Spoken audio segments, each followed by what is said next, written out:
Welcome back. Mayor Michael Hancock joins us this morning on Denver 7. Thank you for being here, Mayor. As always, good to be with you. Happy Thursday. Happy Thursday to you, Mayor. A big announcement yesterday about partnering with Chicago's mayor to host a national voting rights conversation later this month. How did that come together and why you want Denver to host it? You know, Brian, my background is in civil rights. I come from the Urban League, and I just really felt a sense of urgency sitting and I'm watching what's happening around the country in places like Pennsylvania, Wisconsin, Michigan, Texas, Georgia. And as someone who is a student of history and the civil rights movement, it really bothered me that there were efforts to roll back or further suppress voting by all people, but certainly targeting the massive turnouts that have been occurring over the last several elections in communities of color. And I just started talking to other mayors, and Mayor Lightfoot and I really connected on this topic.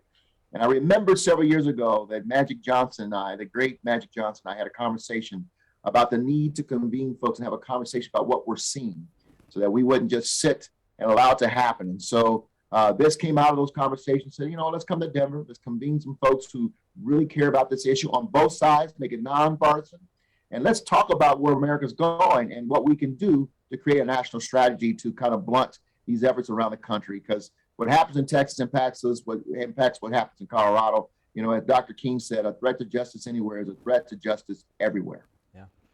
Mayor, it has been about a week since the city's deadline for its vaccine mandate. Is the city seeing any staffing shortages due to vaccination requirements? No, we had staffing shortages before the pandemic, or not during the before the pandemic, but during and right now. We knew we had shortages. We're short in the police department, we're short in the sheriff's department, and in various other departments around the city.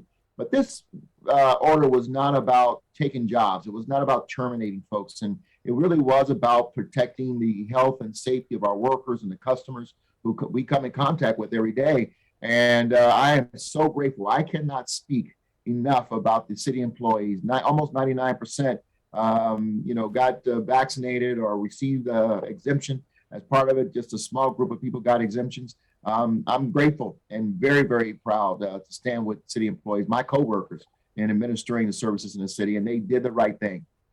Mayor, another issue in the city has been affordable housing. You helped break ground on a new affordable housing complex, the Valor on Facts. Who's eligible for that? How do you decide who gets those units? Brian, this is a unique partnership between the Brain Injury Alliance of Colorado, Brothers Redevelopment, the city of Denver. As you know, it takes a village to get these type of projects done, bankers, lenders. And I was there yesterday for the groundbreaking.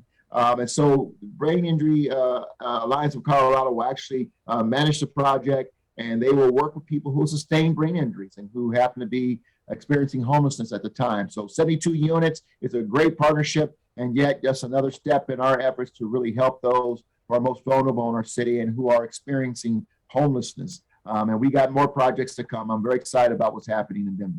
Yeah, it continues to be such a big issue in our city. Thank you so much. Always nice to see you, Mayor Hancock. Hey, listen, you guys have a great weekend, and let's really, really, really root hard for our Denver Broncos on Sunday. Yes, that's right. Thank you, Mayor.